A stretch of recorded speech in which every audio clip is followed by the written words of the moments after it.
Hello Cancer, Sun, Moon, Rising, and Venus signs. Kamusta kayo? Sana po ay nasa mabuti kayong kalagayan. Welcome back po sa Star Tarot.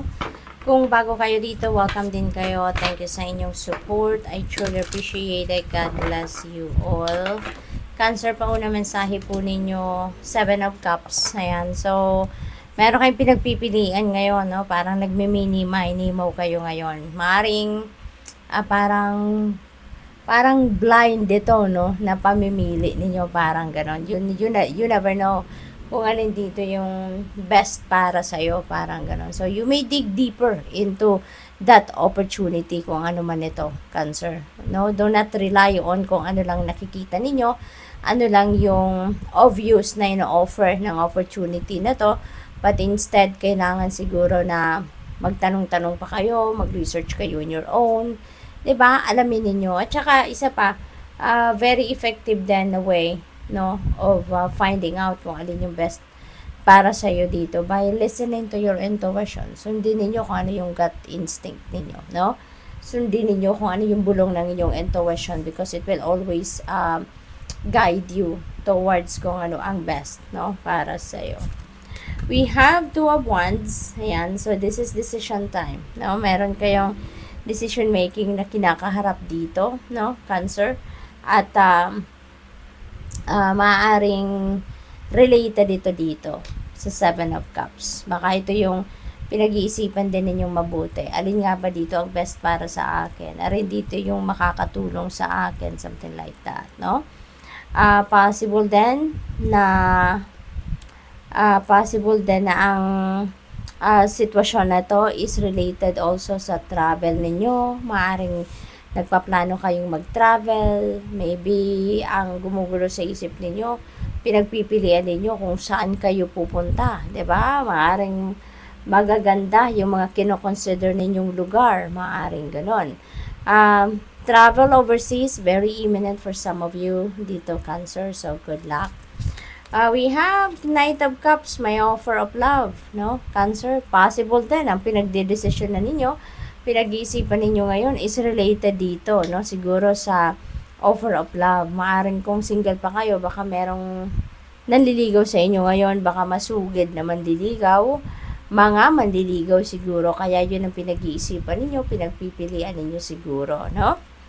What else? We have Six of Pentacles. Ayan. So, some of you may be in need of money. Some of you may be kailangan ninyo ng financial assistance, financial support.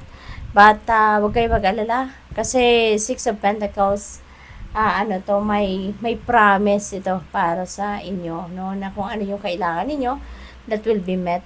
So, somehow, you will find the solution dyan sa problema ninyo. Somehow, you will find that kasagutan, no, sa inyong concern dito, lalo-lalo na pagdating sa pera. Kaya huwag kayong mag-alala. Always hope for the best, okay? At lagi lang kayong sumandal, kumbaga, sa hope, no, and faith ninyo na pasasaan ba at makukuha nyo din kung ano ang kakailanganin ninyo or kung ano ang kailangan ninyo, lalo na pagdating sa pera sa ngayon, no? We have purification. Ayan, some of you may be cluttered na yung isip, yung damdamin, yung energy field, no? Maaaring may imbalances na din na nangyayari sa buhay ninyo. May mga bagay na hindi na kayo napapansin, hindi na ninyo nabibigyan ng oras, panahon, atensyon. Kaya you may need to purify yourself, purify your thoughts, your feelings, your emotions, no, Cancer. Kailangan siguro ninyo dito na magmuni-muni kayo, no? So that you'd be able to figure out, no, what is best to do, okay? What else? We have fulfillment. Ayan, so dito sa fulfillment energy, makukuha nyo dito kung ano yung gusto ninyo. Kung ano yung pinagtrabahuan ninyo, kung ano yung deserve ninyo, you will get it. Kaya magiging maganda to. Maybe kung ano man achievement na to or accomplishment ninyo, this could be in alignment, doon sa inyong destiny, no? Kaya you will be feeling fulfilled at this time. What else? We have focus. Ayan, focus lang kayo sa kung ano ang pinagkakaabalahan ninyo. Okay? Kung ano yung tinatarget ninyo, kung ano yung balak ninyong marating, no? Focus kayo kasi kapag distracted kayo, marami kayong bagay na inaasikaso all at once. Parang mahihirapan kayo dyan, ano, na pagtagumpayan ang kung ano man ang bagay na yan. Kasi, syempre, you can't give your 100%, diba? Kaya, dito, para marating ninyo kung ano man yung gusto ninyong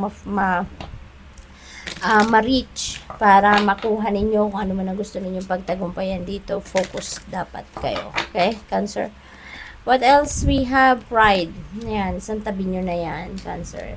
Kapag pride ang pinairal ninyo, ay nako, nakakasira yan ng relationship, nakakasira ng diskarte, di ba? Kaya kailangan na isang tabi nyo muna yung inyong pride para mas maging maayos ang inyong relationship with other people.